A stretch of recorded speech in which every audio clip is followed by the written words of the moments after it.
There you go. So it should be something like this. Yep. Guys, step back. Raj is about to cry. Step back. Come on.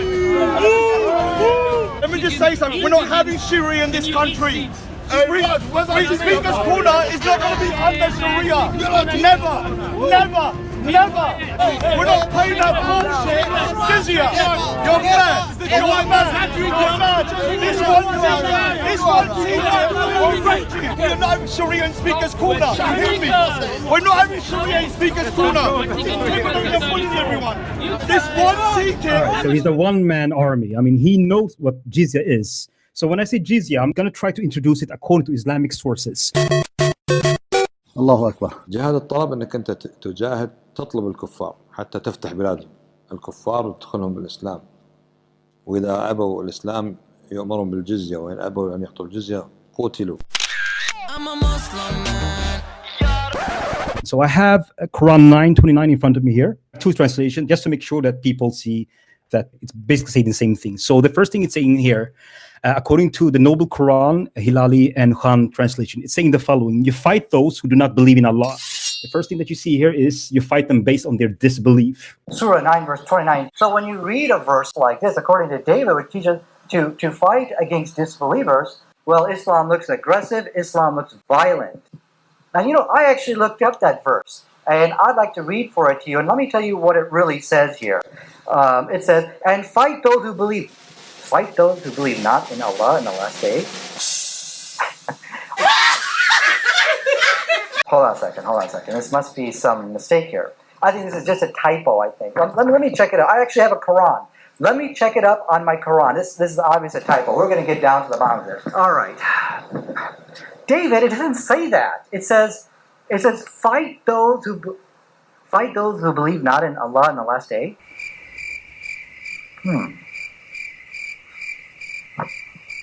Well, can we change the topic to what we all have in common? No! That's actually a much better topic, don't you think? I mean, actually, because we do have a lot in common. With the moderator, would that be okay? We could just change that topic? No. And then it continues and says, you fight those who do not believe in the last days. That's those who are not religious or agnostic.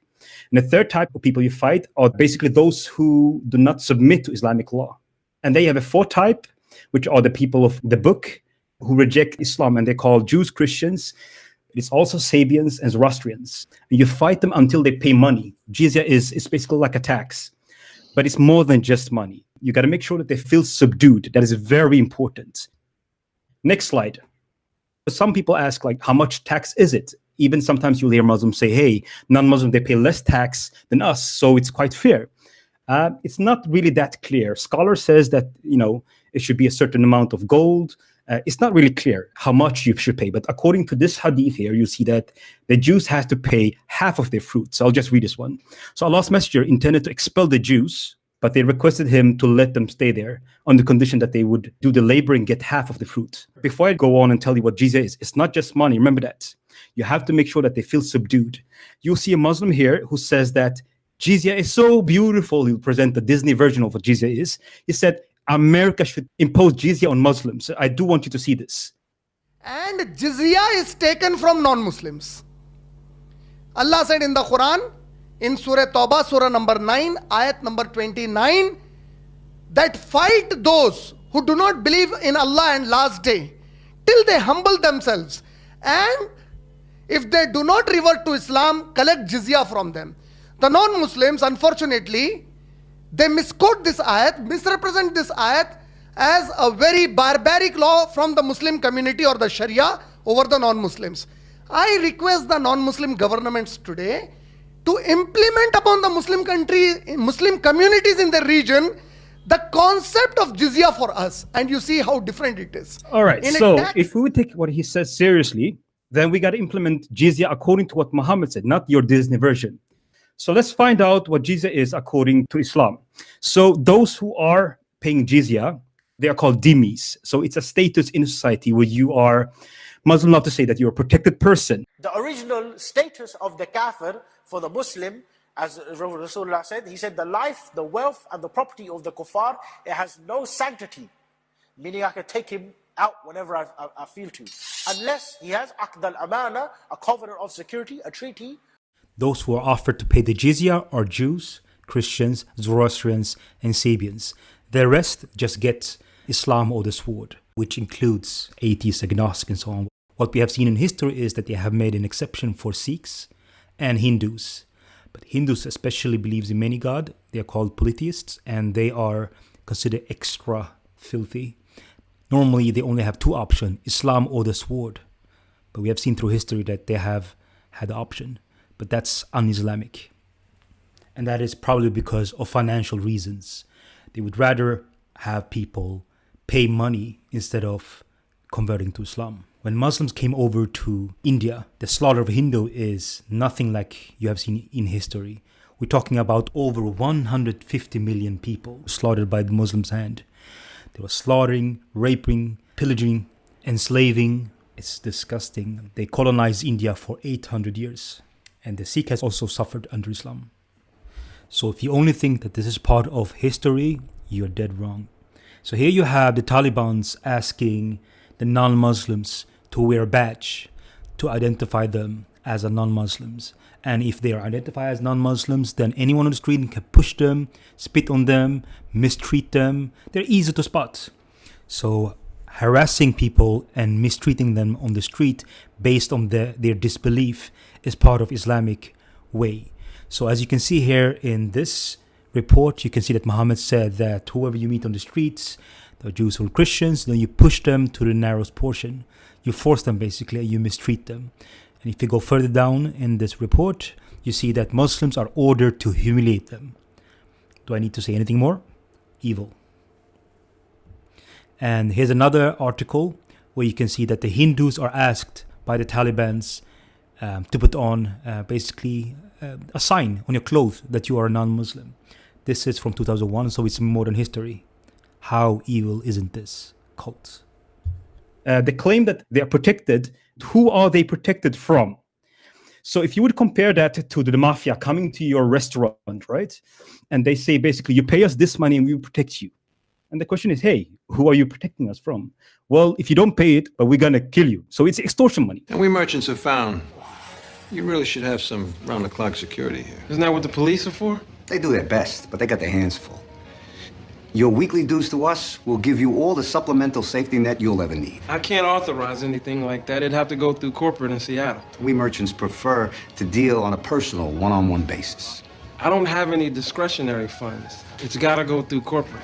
What if an employee, even the managers say, was assaulted?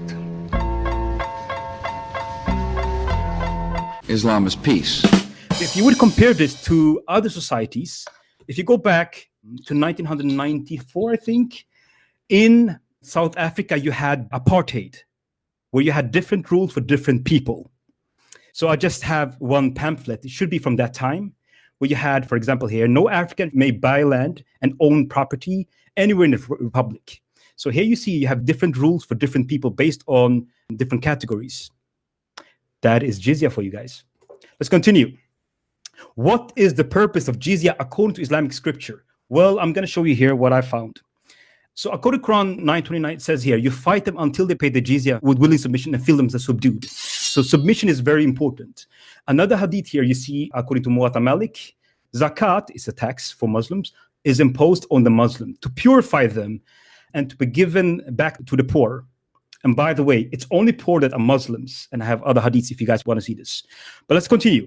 Where the jizya is imposed on the people of the book to humble them. The dhimmi, from time to time, you should slap him on the back of the head, just to remind him that he's the dhimmi and he's the kafir. Another passage here, it's Quran 57:25. It's a tafsir by Ibn Kathir. You see the following what Muhammad is saying here. The Messenger of Allah said, remember, we are looking for the purpose of jizya.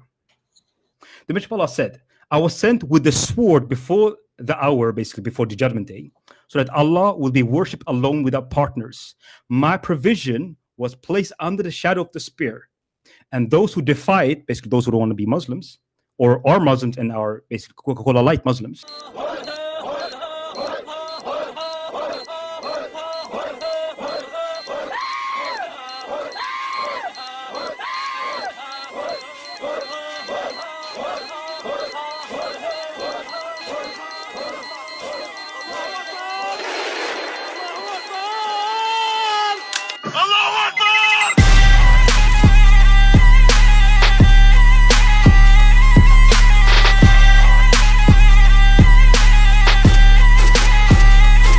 Allahu Akbar.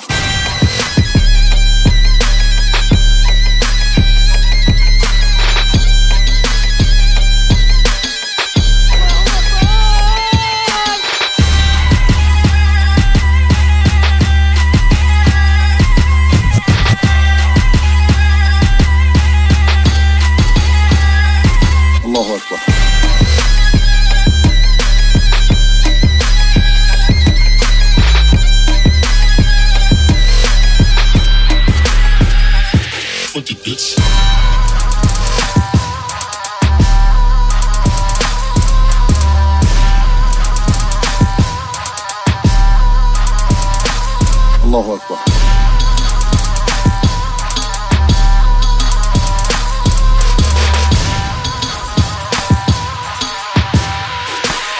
Allahu Akbar. Those who defy my order will be disgraced and humiliated, and he who imitates the people is one of them. So it's saying here, basically, if you don't agree with me, you'll be humiliated. This video will beautifully illustrate my point. For example, open Bukhari, you will find a hadith that if you find a Jew or a Christian walking down the street, push them to the side. It is well known from what Umar ibn al-Khattab and the Khulafa ar-Rashidin used to implement, that the Jew and Christian was not allowed to ride on a horse when the Muslim is riding on the horse. They will have to walk. Allah, He said in the Quran about the Jizya, that fight the people of the book. Allah subhanahu wa ta'ala said, it's in the Quran, fight the people of the book and those who do not believe that what Allah has made lawful as lawful and what Allah has made unlawful as lawful, until they pay the jizya and feel themselves subdued.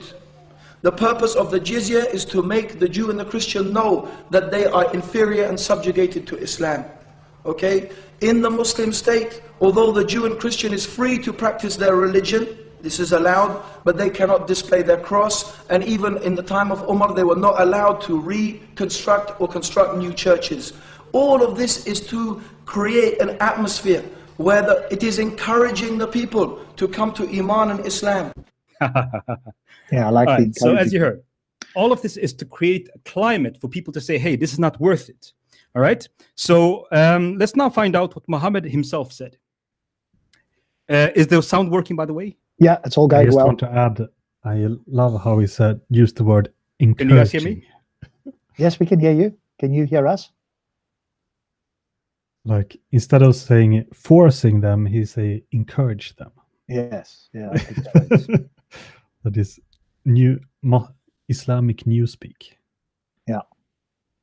Can you hear us okay? Yeah, my volume was down, so I apologize go ahead. for that. Yeah. Okay, so I'm going to show you a couple of examples from Muhammad that it's not just, evil people doing it, through history. Every time that you see Muslim behaving in a certain way, you got to match it with Islamic scripture. If it's not in line with that, then they're acting on their own desires. But when they're acting according to scripture, that's very Islamic.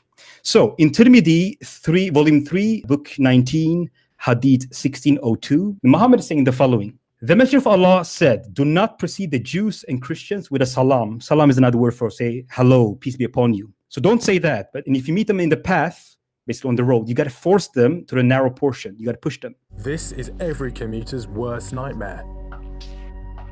A true pusher has been found guilty of attempted murder. Paul Crossley shoved 91-year-old Sir Robert. And then it continues saying the following. The Muslims are ordered to humiliate them. And this one is the Sahih. He said, when they walk down the alleyways, you should make it narrow for them.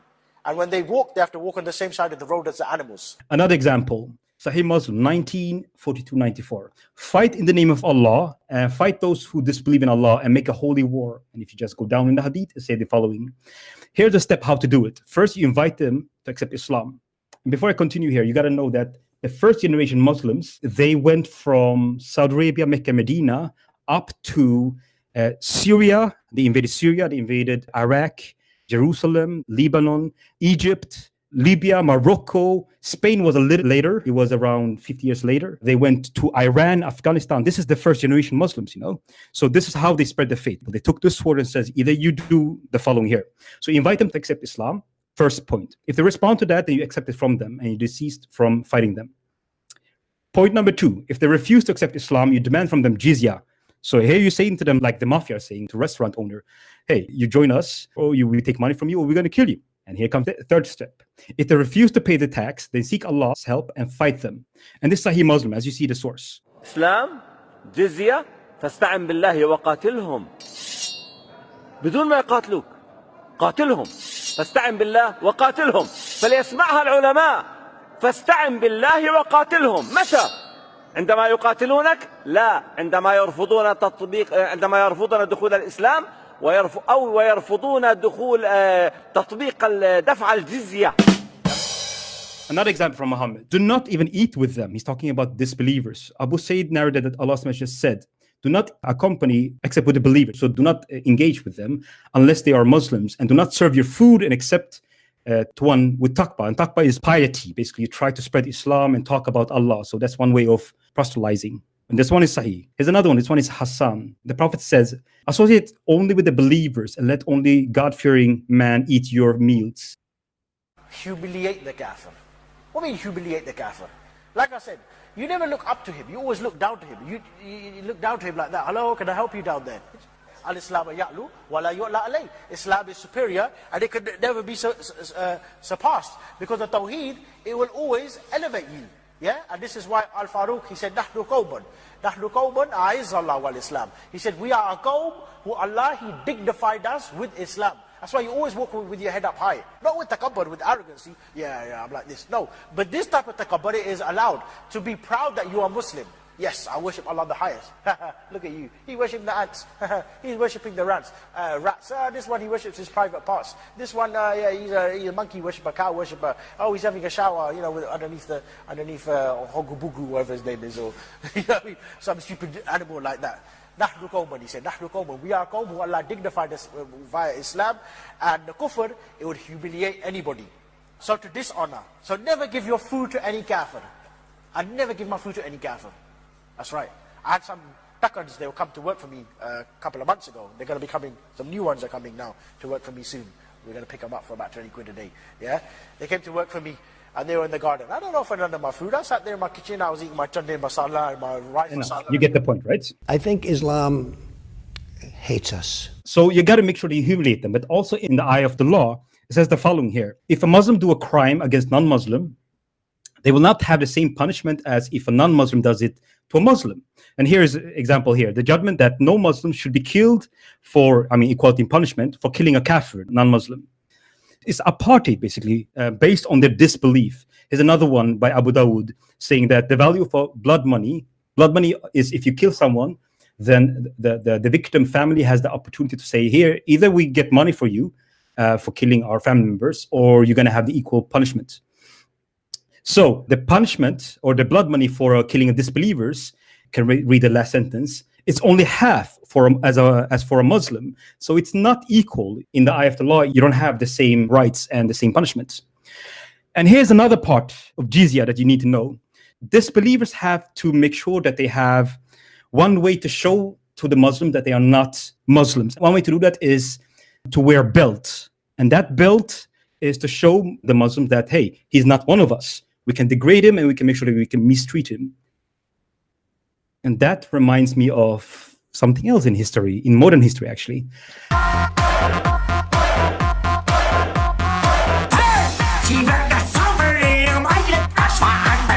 Around 70 years ago, we had Hitler who made sure that the Jews had certain symbols on the clothes to make sure that they could recognize them. So this belt is called zunar, for those who have never heard this. Zunar. And you'll find this in Quran 9:29, you go Tafsir Ibn Kathir, who will explain this. In Quran 9:29. Should I show it here or should I show it in Islamic webpage? You can do it there. If that's pulled straight off there, that's fine. Okay, yeah, I just quoted it. So Umar ibn Khattab, may Allah be pleased with him, demanded his well-known condition met by the Christians. It's not just Christians, it's everybody who's paid the jizya. That these conditions should be ensured to continue the humiliation. So the goal is to humiliate people. So I'm not going to read all of them. I think it's like 15 points. I'm going to read the relevant part. The first thing is that the disbelievers should not erect any monastery, church, sanctuary for mosque, or any place of worship. So remember that the Muslim in my previous slide says that, hey, I request the non-Muslim governments today to implement upon the Muslim communities in the region, the concept of jizya for us. And you see how different it is. Should we close down the mosque or not even allow them to build mosque in the West? Next one is, a Muslim can come to your house. I'll just read the relevant part. Those Muslims who come as a guest will enjoy boarding and food for 3 days. So you have to open your house for 3 days. Any Muslim can come to your house and claim food and shelter for 3 days. What he can do, he can go to the church, knock on the door. John, let me in. Okay, no problem. John has to put up Abdul Ghafur for the night.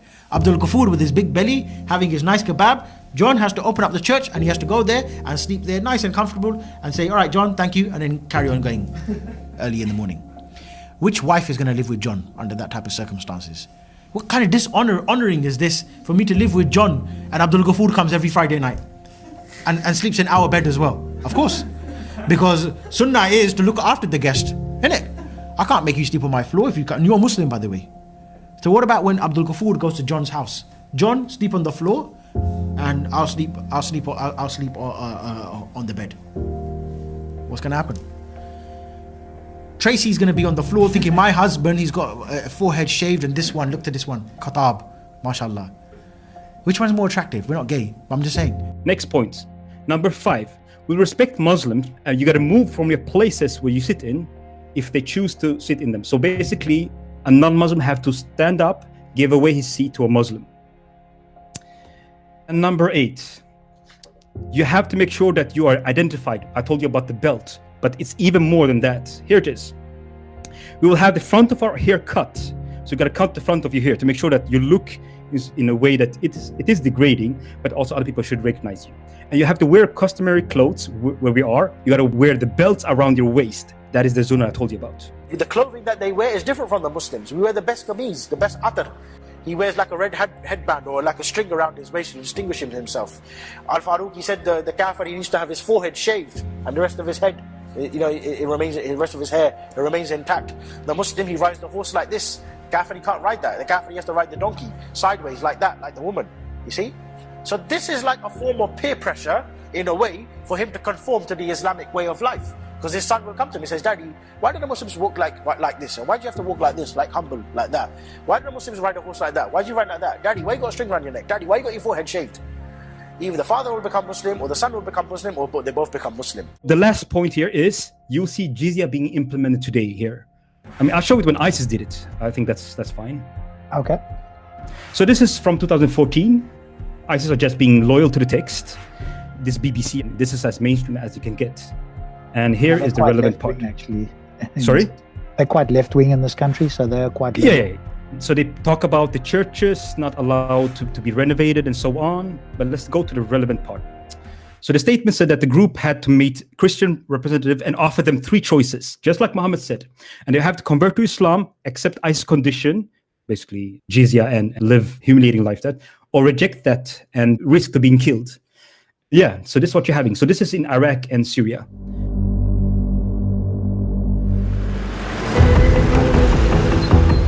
In Raqqa, a city entirely under the control of the Islamic State. عمل المحكمة الأساسي والأول هو تحكيم شرع الله عز وجل امتثالا لأمره، ثم رد مظالم الناس بعدما كان متعارف عليه في محاكم الطاغوت الظالم سابقا. هل تفي هذه الأحكام بالمعايير الدولية المتفق عليها؟ طبعا لا، أكيد. إن كان همنا الأول هو رضا الله عز وجل وتحكيم شرع الله لا يهمنا المعايير الدولية. هون عندنا قاضي الأحوال الشخصية، لكن قاضي معاملات.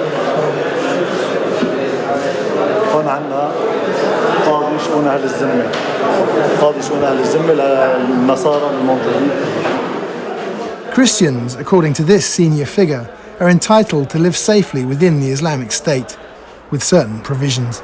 في سنة 1435 في 22 من ربيع الأول كان هناك عهد ذمة أذن به الخليفة البغدادي حفظه الله، فجاء النصارى يطلبون هذا العهد ويطلبون هذا العقد، واجتمعنا معهم، وكان ممثلا هناك يحضر عن الخليفة البغدادي، وإذا بهم قال نعرض عليكم الإسلام، فإن لم تقبلوا فإننا نعرض عليكم الجزية، التي أمر بها القرآن فإن لم تقبلوا فليس بيننا وبينكم إلا القتل والقتال. وإذا بهم يقولون نريد الجزية. والله ما آذيناهم، والله ما هجرناهم. In spite of this agreement, most Christians have fled the city of Raqqa. When IS fighters took Mosul in neighbouring Iraq, approximately 30,000 Christians fled and their churches were destroyed. But it's not just Christians who have to worry. The mosques of Shiite Muslims have also been a target of IS.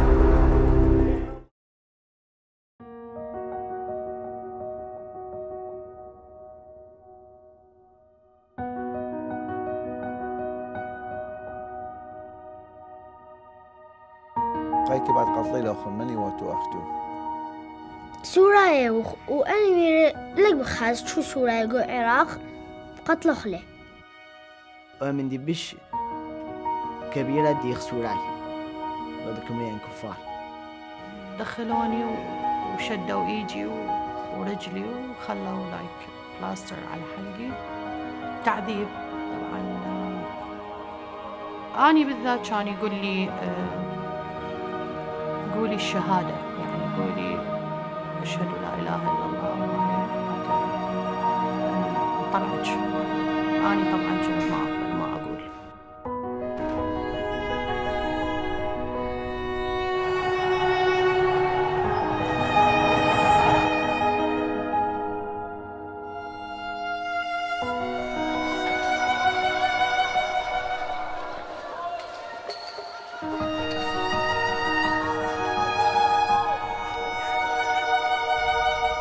لو الشيطان نزل بكل جنوده ما كانش عمل في الكنيسة اللي عملوه الإخوان المسلمين. نهب، تخريب. الكنيسة كانت تحفة فنية فاخرة. This is happening in Egypt, it's happening in Iraq, it's happening in Syria, it's happening in Lebanon, it's happening in all other countries in the Middle East.